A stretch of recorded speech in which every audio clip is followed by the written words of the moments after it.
100원이라고 한다면은 88원의 방점을 두고 가격 평가를 하는 것이에요. 정부와 네. 지자체가 조금 저는 야속하다는 생각이 좀 드는데요.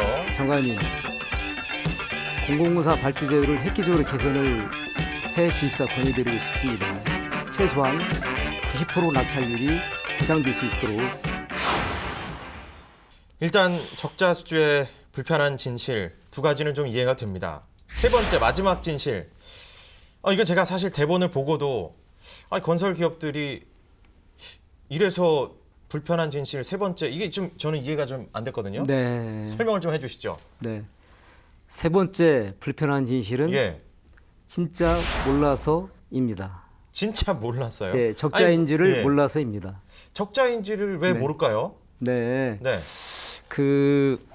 이것은 이제 중소기업에 이제 해당되는 사항이 되겠는데요. 예, 보통 이제 제가 자료를 하나 보면서 설명을 드리도록 하겠습니다. 네, 이것이 이제 적격심사 입찰 가격 평점 산식인데요. 산식이요. 이거 제가 그 피타고라스의 정리 네, 이후에 수학을 제가 우리 앵커께서 예, 보시고 뭐 수학을 어떤 거라고 놨는데. 생각을 하십니까? 이게 뭐죠? 지금 뭐 밑에 국민연금, 건강보험, 네. 뭐 퇴직공제 부금비, 노인장기 뭐 이런 얘기들도 있고 100분의 88 빼기 복잡한데요. 네, 복잡하죠. 예. 어렵습니다. 저도 설명 좀 해주셔야 이게 될 것 같아요. 중고등학교 때 수학 공부를 할 때 봤던 그런 어떤 방정식 같기도 하고 그러니까요, 참 어렵네요. 복잡해 보입니다. 예. 그런데 대부분의 공공공사는 가격 평가를 이런 방식으로 합니다.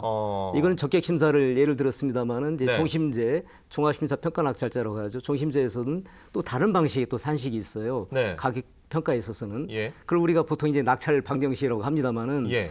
여기서 중요한 것은 이게 100분의 88에 예. 집중을 좀 해서 설명을 드리겠습니다. 물론 이제 공사 종류, 입찰 방식에 따라서 만족하는 점수가 다릅니다. 소위 커트라인이 달라요. 네. 그런데 이제 이 경우 이제 100억 미만 50억 이상 공사의 경우입니다만은 이 경우에는 보통 낙찰을 하려면 85%를 투찰해야지 낙찰이 됩니다. 중요한 것은 이 100분의 88, 이 100분의 88이 뭐냐면은 100분의 88이 어떻게 생각하십니까? 앵커께서는. 글쎄요. 저는 아무 생각이 없는데요. 예. 예. 그 발주청이 제시한 가격의 88%를 기준점으로 놓고 예. 그리고 가격 평가를 하는 것입니다. 네.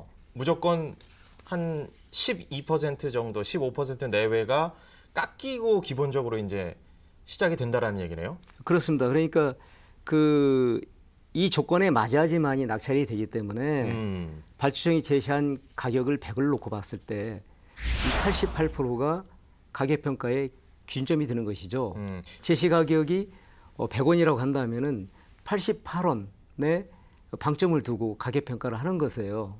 근데 100분의 88이 뭐냐면 입찰자가 100을 제시했을 때 낙찰자가 되는 것이 원래 정상적인 것인데 그렇죠. 그게 상식인데. 예. 그거의 88%를 기준점으로 놓고 평가를 한다. 그 두 번째는 그 100조차도 믿지 못하는 것이 두 번째 문제입니다.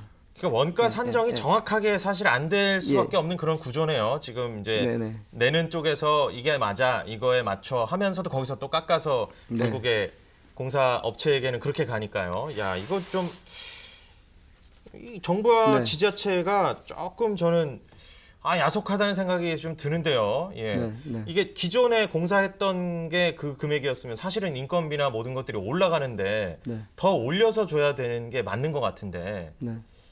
이게 왜 그렇게 자꾸 깎여나가는 구조가 되는 거죠?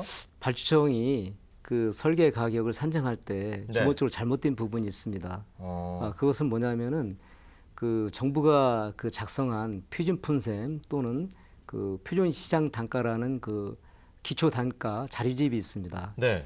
그런데 그 기초 단가를 산정할 때 그 예를 들어서 표준 시장 단가의 경우에는요, 과거에 있던 단가를 사용하다 보니까 지금 말씀드린 것처럼 그 낙찰률이 계속 깎여 나가지 않습니까? 예. 깎여진 그 낙찰 단가를 수집을 해서 다음 공사에 기초 단가로 사용하다 보니 계속적으로 단계적으로 계속 깎여 나가는 것이죠.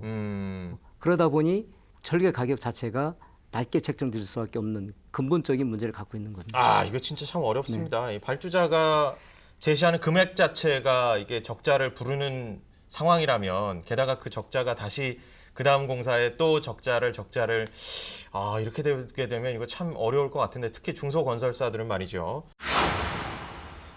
결국에는 이제 우리가 이렇게 얘기를 하는 것 자체가 해결해보고자 하는 얘기잖아요. 사실 이 정부나 지자체 야속하다 뭐 이런 표현도 좀 심정도 있으시겠지만 발주사와 건설사 머리를 맞대고 좀 어떤 방식으로 해결해 나가야 될까요? 근본적으로 획기적으로 개선을 해야 된다고 생각을 합니다.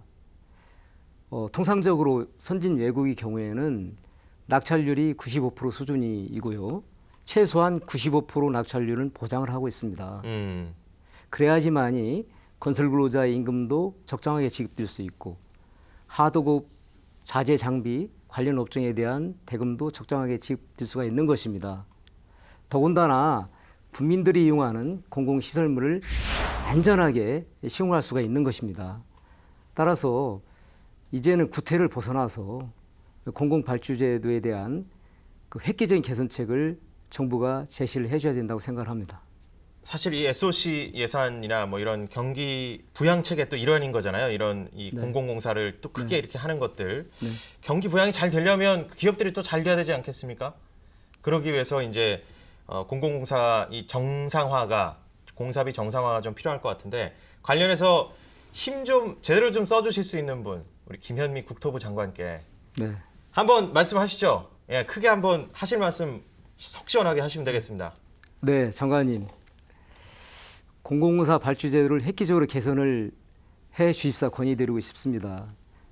국가가 재정 투자를 했을 때 제대로 효과를 보려면 적정한 공사 대금, 적정한 근로자 임금, 적정한 하도급 자재 장비 대금이 지급되어야지만이 국가의 재정 투자 효과를 볼 수 있다고 생각을 합니다. 이제는 우리나라도 선진국이지 않겠습니까? 최소한 90% 낙찰률이 보장될 수 있도록 정부 정책을 개선해 주실 것을 건의드립니다. 자, 건설업계의 고질병인 적자 수주에 관해서 얘기를 좀 나눠봤는데요. 수주를 해도 문제, 안 해도 문제니 이게 참 건설업계에 계신 분들 힘드실 것 같습니다. 부디 오늘 드린 말씀들 잘 좀 보고 계신 분들, 정책 결정권자분들이 좀 잘 들으셔서 우리 현재 발주자, 또 건설산업 종사자, 미래의 발주자, 그리고 우리 국민 모두까지 다 행복하게 안전하고 건강하게 시설들을 이용할 수 있도록 해결이 잘 됐으면 하는 바람입니다. 침체된 건설업계가 빨리 일어나야 우리 경제도 좀 활성화되겠죠. 오늘 건설 다 까보자는 여기까지입니다. 다시 한번 우리 좋은 말씀해 주신 대한건설협회 최상근 기획본부장님 감사의 인사 말씀 다시 한번 드립니다. 고맙습니다. 네, 감사합니다. 구독과 좋아요는 사랑입니다. 사랑입니다.